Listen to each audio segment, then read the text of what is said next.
Ja, välkomna till denna presskonferens då vi ska presentera årets Nobelpris i kemi.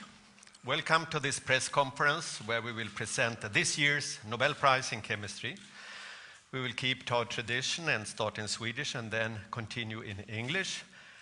And in the question session you may of course use either language. Ja, jag heter Staffan Normark, jag är ständig sekreterare här vid Kungliga Vetenskapsakademin. Till höger om mig sitter professor Sven Ledin som är ordförande i Nobelkommittén för kemi. Och till vänster om mig professor Måns Ehrenberg som är ledamot i Nobelkommittén för fysik. Årets pris handlar om hur mikroskopin blev till en nanoskopi. Kungliga Vetenskapsakademin har beslutat utdela 2014 års Nobelpris i kemi till Dr. Eric Betzig vid Howard Hughes Medical Institute, Ashburn, USA. Professor Stefan W vid Max Planck Institut för biofysikalische Chemie, Göttingen och Deutsches Krebsforschungszentrum, Heidelberg, Tyskland. Och professor William Moerner vid Stanford University, Stanford, USA.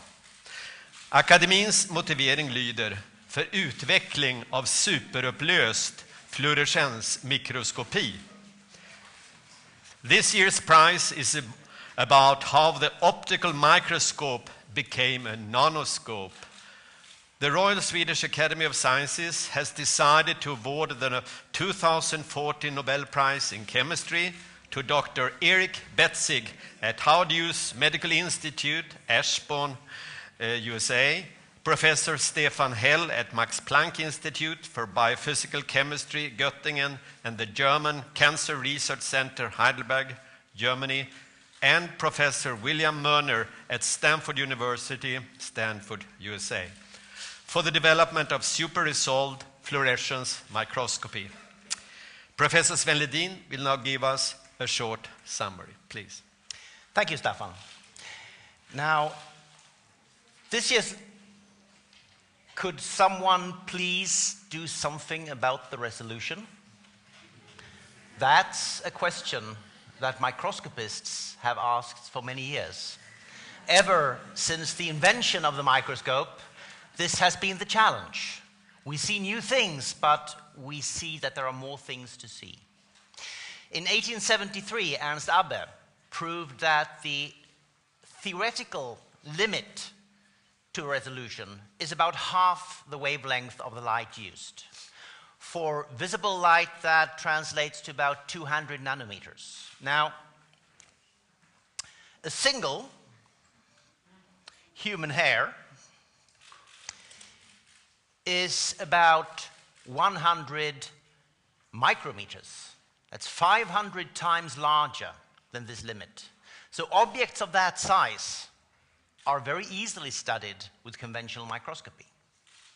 But most of the processes in chemistry and biochemistry take place at length scales that are much smaller.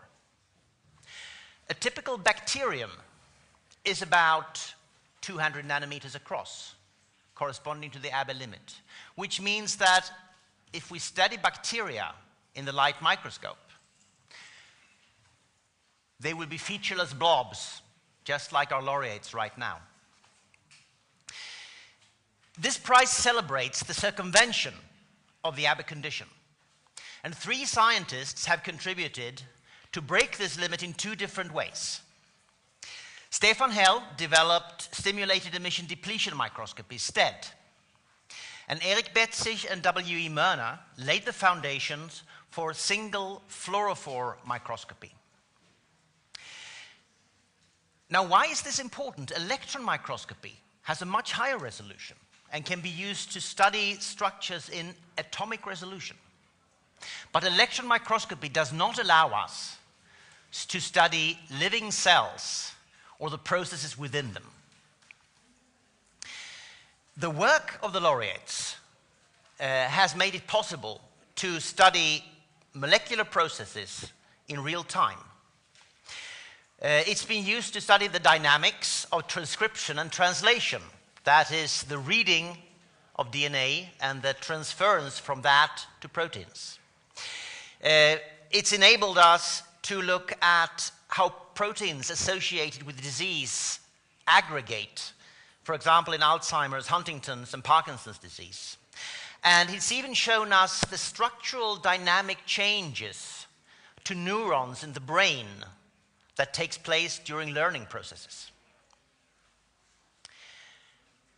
Super-resolution microscopy doesn't only tell us where, but also when and how.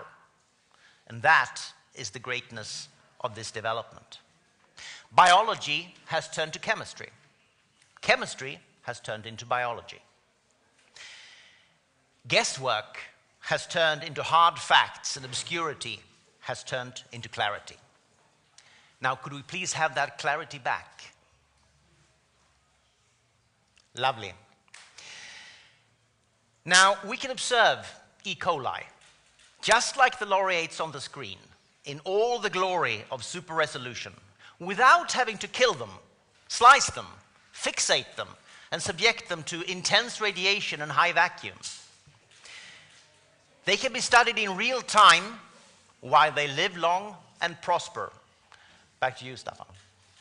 Thank you, Sven. Now I turn to Professor Måns Ehrenberg to give a guest presentation.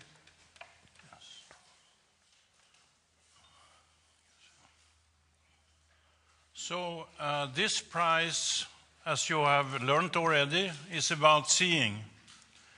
And what we have in front of us is a neuron, a nerve cell, and here to the left is the way it could be seen in the old days, before the laureates did their inventive work. And to the right, we see the neuron as it can be seen today, and it's labeled with fluorescence markers, and it's this fluorescence that makes the miracle possible. And another aspect of this, which was already mentioned, is that this is a snapshot, 5-second snapshot. So you can make a film of this and see how it grows and how it moves. So what the prize is about is to extend the realm that can be addressed by light microscopy.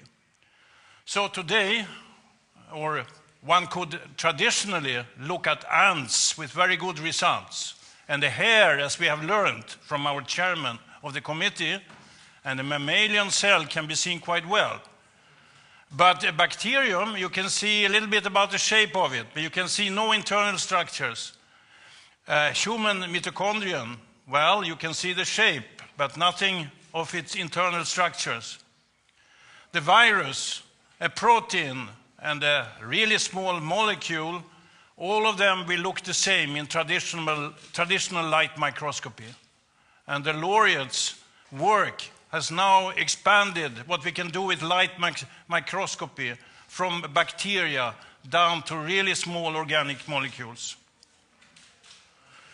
The first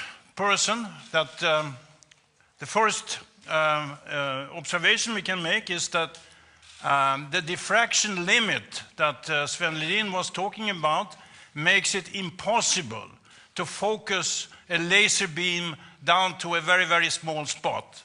So here is a microscope, blue light, and here the yellow light is fluorescence. So the blue light excites it, fluorescence is coming from an organelle that we want to observe, and we have a broad yellow spot. And this has been well known, and one day this person, then a very young man, he decided there must be a way to break this abyss limit and make very, very small spots of laser beams so that we can use them to explore the finest detail of living beings. And so what he came up with in exile in Finland, actually from Germany, he discovered that if you now have your exciting blue light, you can surround it with red light, and in this way quench the yellow fluorescence from the focus.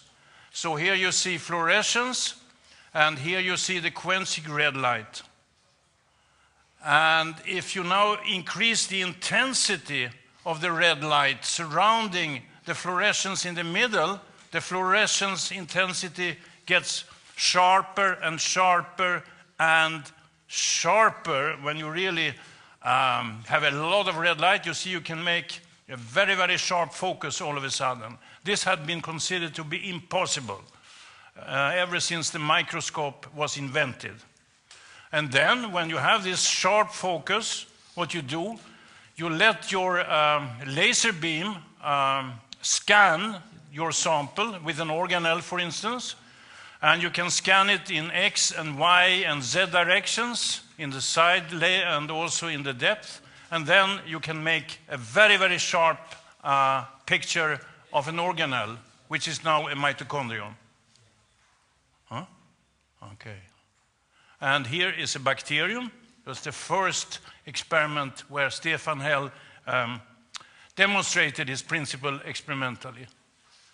1989, William Moerner, he's detected a single fluorescent molecule. That was the first time this was done. Single molecule, very, very difficult, but he did it. And then, given that you could look at single molecules, Eric Betzig, he got an idea. Suppose that you have a sample here, an organelle, and now you shine light on it and you get fluorescence from it. Then the different fluorescing molecules here, they will appear like big blobs according to this Abbe's diffraction limit. But if you know that the molecules are so separate from each other that on your detector you only see light from single separated molecules, you can determine their position with very high precision. But then the problem is, if you want to label an organelle and get a high resolution structure, you need to have very, very dense labeling. Otherwise, there are big holes which you didn't label and you didn't see, yeah? Because you see through the power of fluorescence. So his idea was, let's label them with green labels, yellow labels, and red labels. And then let the microscope only see the green labels. They are separate from each other, so then you can determine their positions with high precision.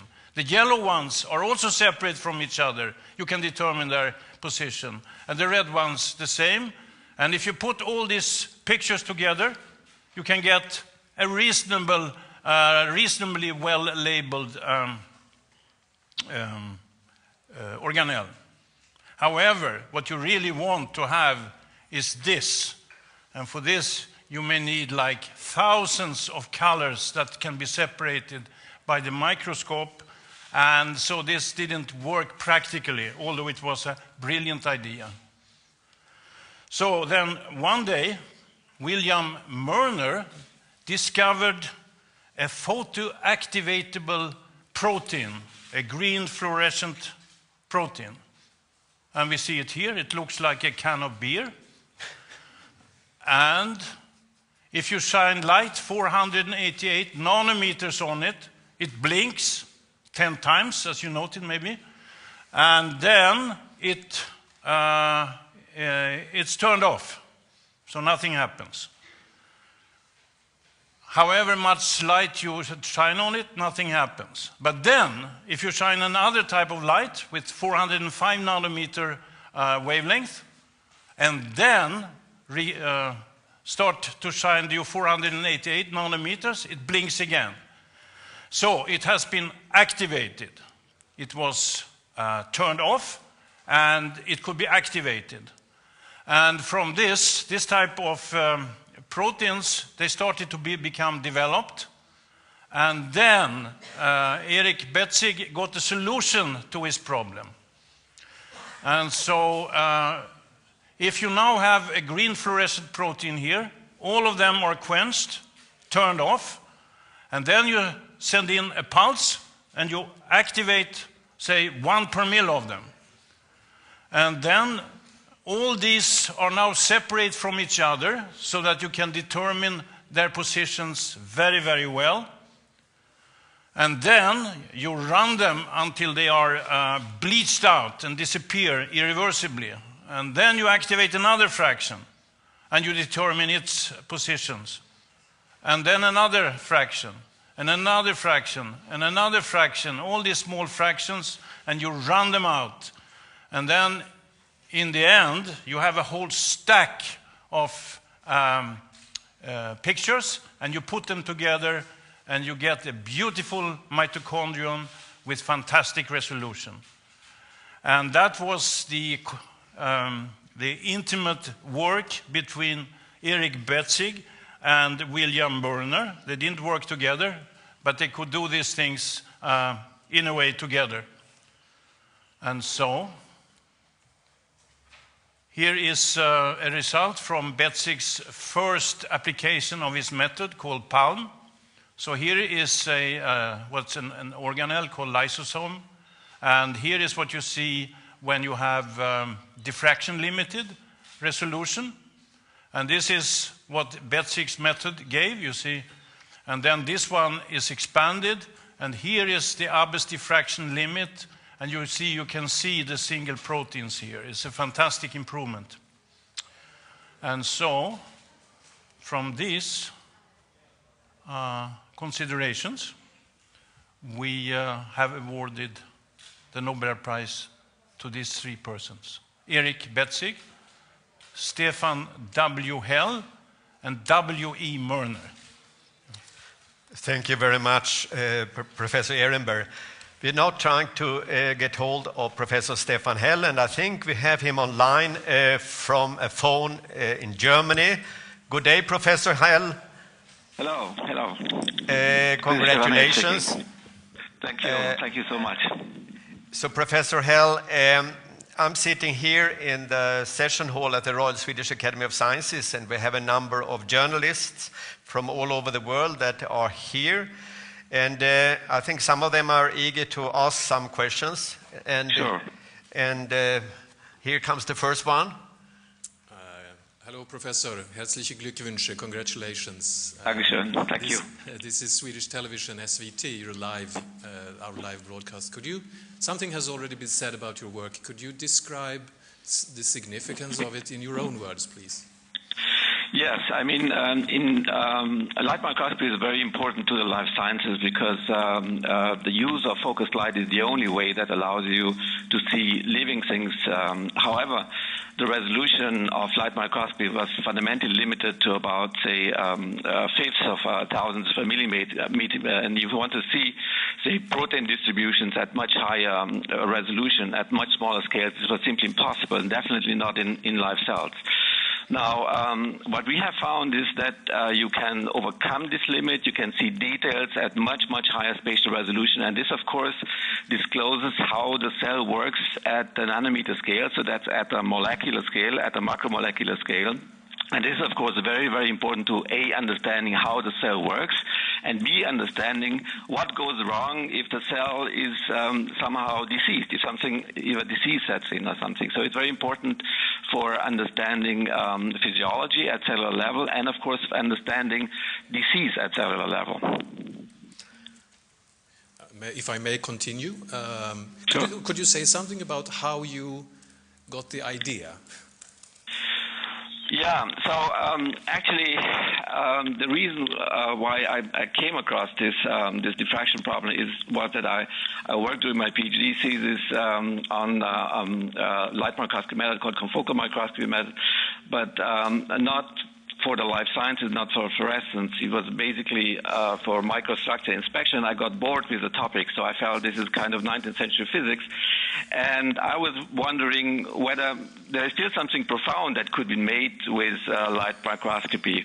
And so I saw that's diffraction barrier. That's the only, say, important problem that has been left over, that people have saw that it would not be beatable. You cannot do anything about it. You have to resort to electron microscopy if you want to see the nanoscale. And so I got attracted to this problem, and I started thinking about whether there's really, say, physics or physical chemistry or chemistry to sort out the problem. And eventually I realized that there must be a way by playing with the molecules. Trying to turn the molecules on and off allows you to see adjacent things that you couldn't see before. Okay. Thank you. Do we have some other questions to Professor Hell? Hello, and congratulations, Professor Hell. Thank you. My name is Joanna Rose. I am from a Swedish popular science magazine, Forskning och Framsteg. Right. How big was the challenge to put the molecules on and off? Well, it is, of course, something that you have to realize first. You have to realize that there are methods of turning molecules on and off. Now, I realized, and this was explained by Professor Mons Ehrenberg, that you can turn molecules off by a phenomenon called stimulated emission. That's a very, very basic phenomenon. Every student learns about that in the first year. And after I realized that you can turn it on and off with stimulated emission, I knew that there are also other mechanisms for turning molecules on and off that are very well described in the literature. For example, pumping things to long-lived dark states or cis-trans isomerization and so on. And so there are many, many ways of playing the same game. And this turned out to be, of course, very, very successful. So it's now a whole field, and you can play it in this concept in many, many ways. Can I continue? Just you mentioned actually in our magazine for about 2 years ago that yes, you I remember. were really on the verge of giving up. That's right. I mean, it's fair to say that the scientific community wasn't very receptive to the idea of overcoming the diffraction barrier, because people believe this barrier has been around since 1873, and the resolution is what it is, and doing something about it is, if pardon me, kind of crazy and not very realistic to do. But having realized that you do not overcome the diffraction barrier just by trying to change the waves of light, but by playing with the molecules, changing the states of the molecules, I knew that this is going to work, because I couldn't find a serious, say, physical or physical chemistry reason why it would not work out. So this is why I was so confident and kept on going, despite all the issues and problems that came up in the interim. Okay, thank you. Do we have another question as well over there? Sufficient Axelsson, freelance for Channel Radio and also Green Post. I think you, congratulations, and you sound still very calm, actually. So, did you expect you win the prize? How did you feel when you hear the news? I was totally surprised. I couldn't believe it, but fortunately I remembered the voice of Professor Normark, and so I realized that this is real. But it took me a while to realize it, I must say. Okay, thank you very much, Professor Hell, and we are looking forward to meet again in December for the Nobel Prize ceremony, and our warmest congratulations. Thank you. So now I turn to you. Do you have any other questions or further questions to our experts?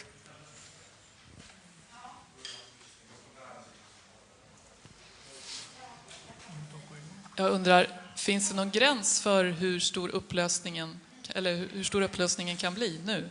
Eller var är gränsen? Can you take the answer in English? Yes. And the question was, is there any limit that is still valid for the resolution you can get? And the answer is essentially there is no strict physical limit left. However, if you want to have a very high resolution image of an organelle by fluorescence labels, you must have labeled it properly. So you have labels everywhere, essentially. And so there may be a practical limit, but it's much, much lower than the limit that was set by Abbe or understood by Abbe 1873. 1876. It was described. Yeah? And it was so well believed, this limit. This is why Stefan said, you know, I almost gave up, because he was up against the physical limit, and most people who are up against the physical limit do not survive professionally. Okay. Any further questions? If not, I thank you all for your attention, and we hope to see you back again on Monday, the 13th of October, when we will present the Sveriges Riksbank Prize in Economic Sciences in memory of Alfred Nobel for 2014. Thank you very much, and thank you for coming.